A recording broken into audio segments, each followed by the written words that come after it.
Mukunda jewellers మొట్టమొదటి factory outlet ఇప్పుడు కూకట్పల్లి, కొత్తపేట్, సోమాజిగూడ మరియు ఖమ్మంలో. Welcome to Suman TV. నేను మీ సుమన్ టీవీ నాగ్. కోల్కతా ఇన్సిడెంట్కి సంబంధించినటువంటి వాటిల్లో ప్రీవియస్గా నేను అండ్ రవీంద్రనాథ్ గారు ఒక వీడియో చేశాం.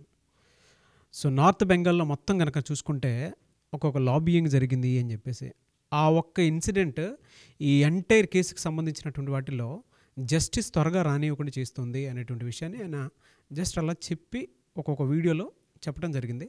అయితే దీనికి సంబంధించినటువంటి ఎంటైర్ ఇష్యూలో ఆ లాబియింగ్ ఏంటి, నిజంగా అక్కడ ఉండేటువంటి స్టూడెంట్స్ సో జనరల్గానే పట్టాలు పుచ్చుకున్నారా, నిజంగానే అక్కడ లాబియింగ్ జరుగుతుందా, దీనికి సంబంధించినటువంటి పూర్తి విషయాలు ఈరోజు మనతో పాటు హైకోర్టు అడ్వకేట్ రవీంద్రనాథ్ గారు ఉన్నారు. వారి మాటలో అడిగి తెలుసుకుందాం. Hello sir. హాయ్ అండి నాగరాజ్ గారు. సార్, జనరల్గా మనం చూసాండే ప్రీవియస్ వీడియోలో మీరు ఒక మాట అంటం జరిగింది. ఎలానంటే అది కాలేజ్ కాదు, అక్కడ చాలా వాటికి సంబంధించినటువంటి వాటిల్లో ఒక్కొక్క అంటే అన్ని రకాలుగా చూసుకున్నా కూడా ఇర్రెగ్యులేషన్సే ఉన్నాయి అని చెప్పేసి ఒక పెద్ద లాబియింగ్ నడుస్తుందని చెప్పేసి చెప్పడం జరిగింది. ఒక కీలక నేత పేరు కూడా మీరు బయటికి తీసుకురావడం జరిగింది. ఈ లాబియింగ్ అనేది సూత్రధారి అనేటువంటి పాయింట్ నుంచి చూస్తే అంటే అక్కడ ఉండేటువంటి స్టూడెంట్స్ అందరూ పాత్రధారులే తప్ప సూత్రధారులు కాదు. బట్ ఈ లాబియింగే పెద్ద సూత్రధారి. అందుకే బయటికి ఈ రోజుకి జస్టిస్ రాకపోవడానికి ప్రధాన కారణం. అందులో టోటల్ గవర్నమెంటే ఇన్వాల్వ్ అయ్యిందా అనేటువంటి విషయం కూడా రాకమానదు మనకి. ఏంటి సార్ అసలు అది? బేసిక్గా ఈ నార్త్ బెంగాల్ లాబీ దీని గురించి మనం గడిచిన వీడియోలో దీని గురించి కొంతగా మనం చెప్పుకోవడం జరిగింది. ఆగస్టు 9 ఆర్జికర్ మెడికల్ కాలేజ్ జరిగినటువంటి ఏ సంఘటన అయితే ఉందో దానికి సంబంధించి రకరకాల అప్డేట్స్ వస్తూ ఉన్నాయి. సంజయ్ రాయ్ దీన్ని ఈ నిందితుడు అని చెప్పి ఒకే ఒక వ్యక్తిని సూత్రధారిగా చేశారు యాక్చువల్గా జరిగిన విషయంలో. అయితే ఆ తర్వాత ఒకటి ముఖ్యంగా ఆ college X principal Sandeep Ghosh మీద ఆర్థిక అవకతవకలకు సంబంధించి ఆయన మీద ఒక పూర్తిగా ఎంక్వైరీలు చేశారు, ఇంట్రాగేషన్ చేశారు, రకరకాల కొత్త విషయాలు వెలుగులోకి వచ్చాయి. ఆ తర్వాత ఈడీ ఎంటర్ అయింది. ఈడీ ఎంటర్ అయిన తర్వాత సందీప్ ఘోష్ యొక్క అక్రమార్జన కేసులు ఎక్కడెక్కడ ఉన్నాయని వెలికి తీయడం మొదలుపెట్టారు. ఇందులో భాగంగా సిబిఐ వాళ్ళు ఎంక్వైరీ చేస్తున్న విషయంలోనే ఈ నార్త్ బెంగాల్ లాబీ అనేటువంటి ఒక వర్డ్ బాగా రిపీటెడ్గా వినిపించడం జరిగింది. దాంట్లో ఉన్నటువంటి కీలకమైన వ్యక్తులను కూడా మొన్న అరెస్ట్ చేశారు ఒక వారం రోజుల క్రితం. వాళ్ళని అరెస్ట్ చేసి వాళ్ళు ఇంట్రాగేషన్ చేసిన తర్వాత వాళ్ళు చెప్తున్నటువంటి ఆ విషయాలు ఒకటి ఎక్కడంటే తీగలాగితే డొంకంతా కదులుతుంది అన్నట్టుగా విస్తుపోయే విషయాలు బయటకు వస్తున్నాయి దీనికి సంబంధించి. అసలు ఈ నార్త్ బెంగాల్ లాబీ అంటే ఏంటంది, ఈ విషయంలో మిమ్మల్ని అంటే మనకు అందిన ఇన్ఫర్మేషన్ మేరకు మిమ్మల్ని చెప్పే ప్రయత్నం చేస్తాను నాగరాజ్ గారు. ఈ నార్త్ బెంగాల్ లాబీ అన్నది కలకటా నార్త్ సైడ్ ఉండే ఒక మెడికల్ కాలేజ్. అది కాలేజ్ యాక్చువల్గా north Calcutta medical college, north medical college. ఇది నార్త్ సైడ్ ఉంటుంది. అయితే ఈ నార్త్ బెంగాల్ లాబీ అనే వర్డ్ ఎలా వచ్చింది యాక్చువల్గా అంటే దీనికి ఏమైనా జియోగ్రఫికల్ అథెంటికేషన్ ఉందా? ఏమీ లేదండి. ఆ కాలేజీని బేస్ చేసుకొని ఒక ముఠా పనిచేస్తుంది, ఒక మాఫియా వ్యవస్థ పనిచేస్తుంది నార్త్ బెంగాల్ కాలేజీ బేస్ చేసుకొని. ఆ మొత్తం మీకు వెస్ట్ బెంగాల్లో 48 గవర్నమెంట్ మెడికల్ కాలేజీలు ఉంటాయి. ప్రభుత్వ వైద్య కళాశాలలు, ఆరోగ్య శాఖ, మంత్రిత్వ శాఖ, ఇవి రెండు జోనర్స్. ఇవి గవర్నమెంట్ మెడికల్ కాలేజీలు, మెడికల్ కాలేజీ బేస్ చేసుకున్నటువంటి మెడికల్ హాస్పిటల్స్, ఈ పక్కన వైద్య ఆరోగ్య శాఖ, ఇవన్నీ కూడా సింక్ అయ్యి నార్త్ మెడికల్ కాలేజ్ ఉన్నటువంటి ఏదైతే మనం చెప్తున్నామో ఇక్కడ నుంచి ఒక లాబింగ్ స్టార్ట్ అవుతుందన్నమాట. అంటే టోటల్ సెంట్రలైజ్. ఇది ఒక 10 years బ్యాక్ ఈ వ్యవస్థని ఇక్కడ కొంతమంది డాక్టర్స్ ఏర్పాటు చేయడం జరిగింది. నేను ఈ వీడియో మధ్యలో మీకు ఆ పేర్లు కూడా రివీల్ చేస్తాను. ఎలా చేస్తున్నారో నేను చెప్తాను, దాని తర్వాత అసలు సంఘటనలోకి వెళ్తే ప్రయత్నం చేస్తాను. అయితే ఈ నార్త్ మెడికల్ కాలేజ్ ఉన్నటువంటి వ్యక్తులందరూ కూడా ఒక సిండికేట్గా ఫామ్ అయ్యారు.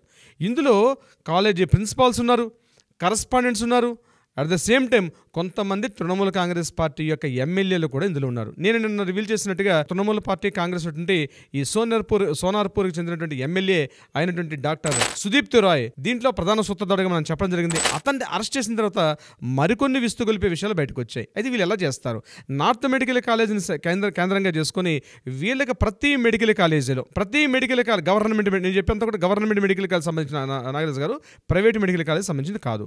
సో గవర్నమెంట్ మెడికల్ కాలేజీలో అపాయింట్మెంట్స్ ఎవరికైనా జరగాలి అంటే ఒక ప్రిన్సిపాల్ తీయాలన్నా, ఒక కరస్పాండెంట్ నడిపించాలన్నా, ఒక అడ్మినిస్ట్రేషన్ ఆఫీసర్ నడిపించాలన్నా, ఒక హెల్త్ ఆఫీసర్ నడిపించాలన్నా, ఎవరినైనా ప్రమోట్ చేయాలన్నా, లేకపోతే ట్రాన్స్ఫర్ చేయాలనుకున్నా, ఏదైనా ఈ లాబీయే ఇక్కడ నుంచి ఈ లాబింగ్ నుంచి నడుస్తుంటుంది అనమాట. అంటే ఎవరిని ట్రాన్స్ఫర్ చేయాలన్నా ఈ ఎవరైతే ఈ ఒక ముఠా సభ్యులు నడుస్తుంటారో ఆ ముఠాలో ఉన్నటువంటి, ఇది యాక్చువల్ ముఠా, ఒక మాఫియా.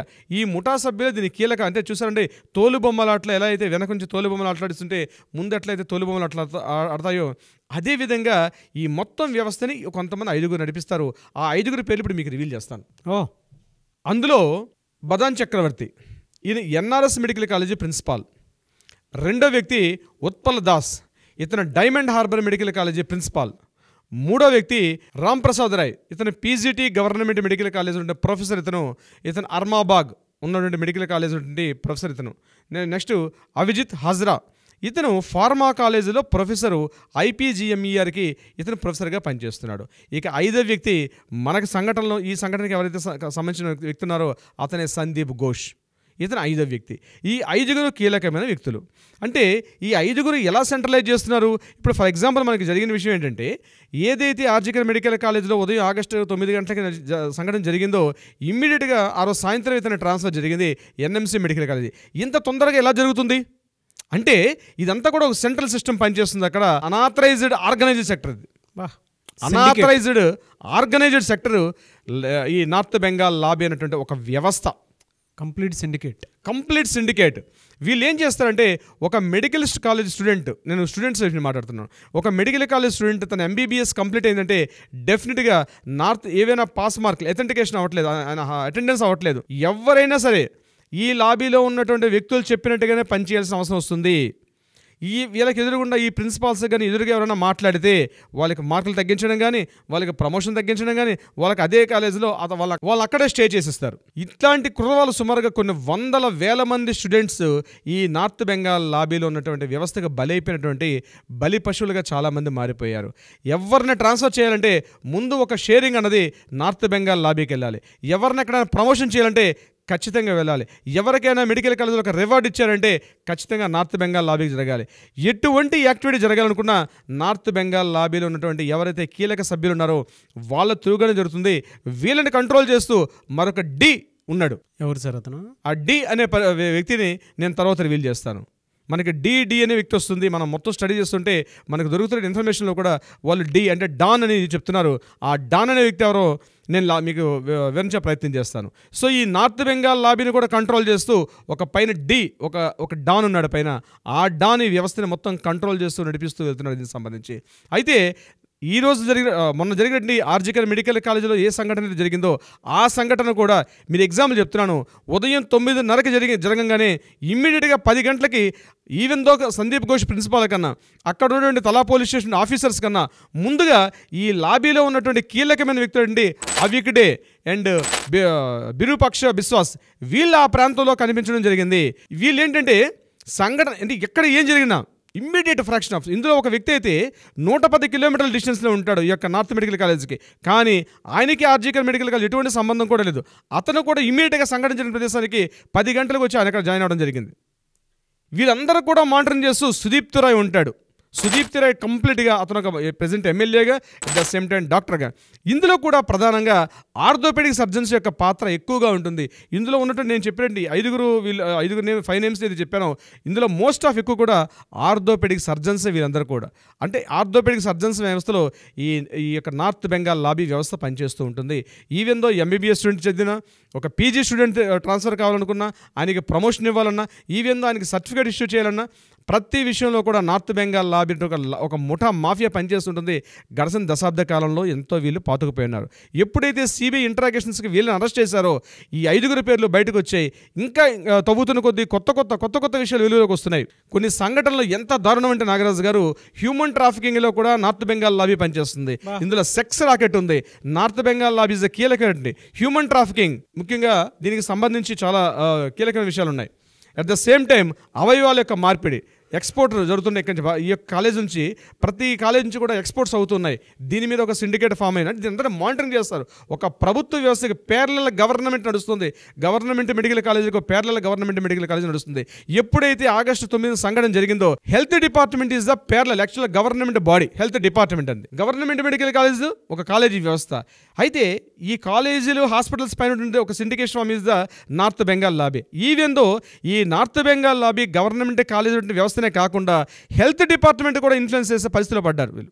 కానీ హెల్త్ డిపార్ట్మెంట్ మాత్రం వీళ్ళని ఎప్పుడు దగ్గర రానియకుండా పేర్లలుగా ఇప్పుడు గడిచిన దశాబ్ద కాలంలో ప్రతి చిన్న విషయంలో ఒక టెండర్ నోటీస్ రిలీజ్ చేయాలనుకున్నా, ఒక చిన్న కాలేజీలో వర్క్ జరగాలనుకున్నా నార్త్ బెంగాల్ లాబీకి రావాల్సిన షేర్ వస్తేనే హెల్త్ డిపార్ట్మెంట్ నుంచి రావాల్సిన ఫండ్స్ రిలీజ్ అయ్యాయి. ఈ విషయంలో నార్త్ బెంగాల్ లాబీకి హెల్త్ డిపార్ట్మెంట్ మధ్య ఎప్పుడూ వార్స్ జరుగుతూ ఉండేటి.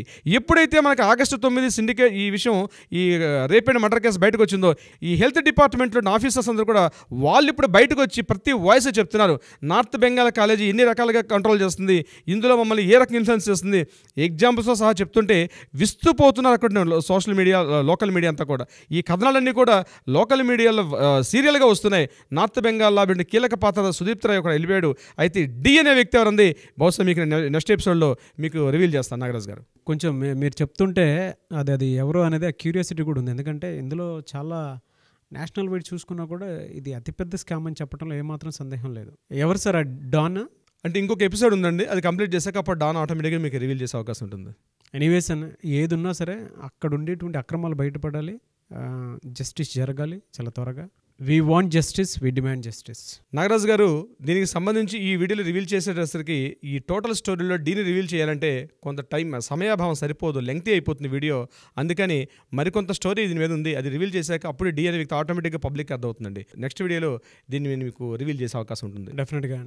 Anyways thank you so much Ravindranath garu. Thank you so much Nagaraju గారు.